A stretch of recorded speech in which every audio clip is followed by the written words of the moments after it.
You're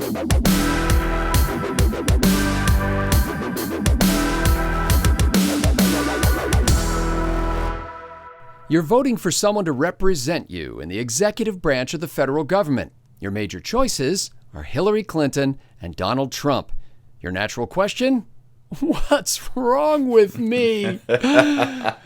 I'm Scott Ott with Bill Whittle and Stephen Green, and this is Right Angle, brought to you by the members at BillWhittle.com. Well, men, we live in a representative republic, and yet so many of us don't see a presidential choice that seems to, represent us. Trump, Clinton, and their cronies attack each other as stupid, dishonest, corrupt, perverse, and dangerous. And yet one can't help but wonder how we filtered through 330 million Americans and came up with these two. Is this an anomaly, or does it reflect the state of our union, the new normal, and the state of our people? Well, Stephen Green, I'm looking at the man in the mirror.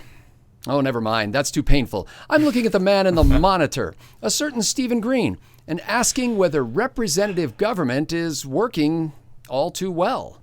Boy, it's not working that well for the country, is it? In terms of representing the American people, no. Most of the people I know, and this doesn't, party affiliation doesn't work into this. We may just disagree loggerheads on politics, and still most of the people I know or run into on a day-to-day basis are just wonderful, proud to be Americans, proud to know them or just bump into them at school or wherever I happen to be. So I don't think it's us as individuals. I think you get people in groups and we can get pretty stupid sometimes.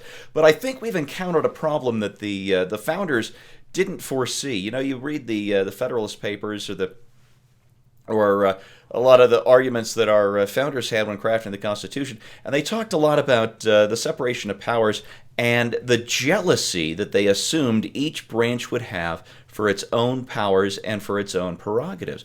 Well, we have a Congress, and I'm not just talking about Paul Ryan or Mitch McConnell or John Boehner. I'm talking about a Congress going back years now, decades now, that is no longer jealous of its power and its prerogatives. It is more than happy to not make waves back home by turning things over to the executive branch, by writing laws that are pretty much just wish lists that are up to the executive to interpret with the force of law as regulation. They're happy to have things like the Judgment Fund, which I don't know how many hundreds of millions of dollars in there that the Justice Department gets to spend on whatever. It's up to their judgment. The founders didn't foresee any of this. They thought Congress would look at that president and rise up as one and say, "Hey, you don't get to do that. That's Congress's job. It says so right here in this article, in this sentence. We get to do that." Instead, we don't have a Congress that does that. The result is that we have a presidency that is, I don't think there's a better word than imperial. And imperial offices attract imperial personalities. And boy, have we got two of those on stage right now. Well, Bill Whittle, you've devoted thousands of hours to critiquing these larger-than-life, lower-than-life characters on the public stage. But what do you think has happened to the people who put them there? Well, first of all, when you said we live in a representative republic, I really thought you were going to say we live in a reprehensible republic. That was the fill-in that I did in my mind there in the big teleprompter up in the sky. You know what really concerns me about this, Scott, and it took me a long time to get to this place. We talked about this a little bit yesterday on the conference call. I'm absolutely mortified by the expression, people get the government that they deserve. I'm mortified because I believe that's absolutely true. Yeah. And for my entire life, I always felt that America was the greatest country in the world, and one of the reasons we're the greatest country in the world is because we got the government we deserved. And we're getting the government we deserve right now. We have politicized everything. And if you want to put it into trenches, basically the progressives want to have politics in everything, and we've simply allowed it to happen. I mean, Donald Trump is the result of Mitch McConnell and John Boehner. And if the people we send to do the jobs that we ask them to do don't do it, then confidence plunges to an all-time low. On my right angle segment, I'm going to be talking about what happens to a country that's governed by a felon going into the executive office. I mean, How do you govern a country like that anymore? But I will say this: if we have sins to atone for, all of us, I mean all of us internally, I think it's probably that we have been too much throwing stones at other people and not enough of trying to find a way to square both the progressive needs and the conservative ideology, the progressive needs and conservative tough love economic sense.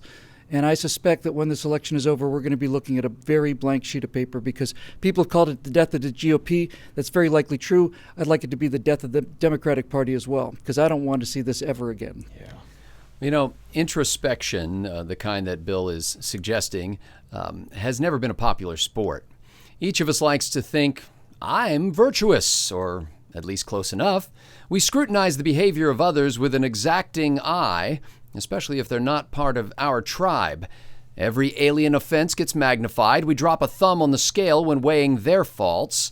We cast aside the rules of evidence, the protocols of justice, and the benefit of the doubt.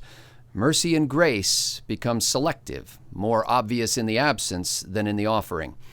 But we graciously excuse our own flaws and provide moral cover for those we hope will advance our cause. A people steeped in values suddenly sheds them like a mink's stole and turns to tear at those who cling to their own erstwhile principles. Now, virtue is naive. Devotion equals betrayal, commitment, collusion. Even abstinence becomes aggression. We break fellowship, hurl invective, burn bridges, all in a desperate effort to justify what we wish we could simply declare without our nagging doubts.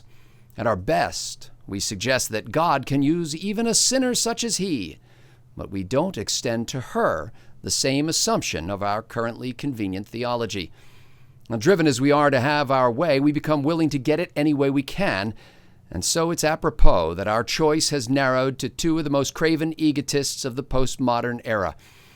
I have no one to blame but myself. But that doesn't mean I'm compelled to compound the consequences by endorsing the manifestation of the worst that lies within me. Perhaps repentance must begin at home and at the ballot box.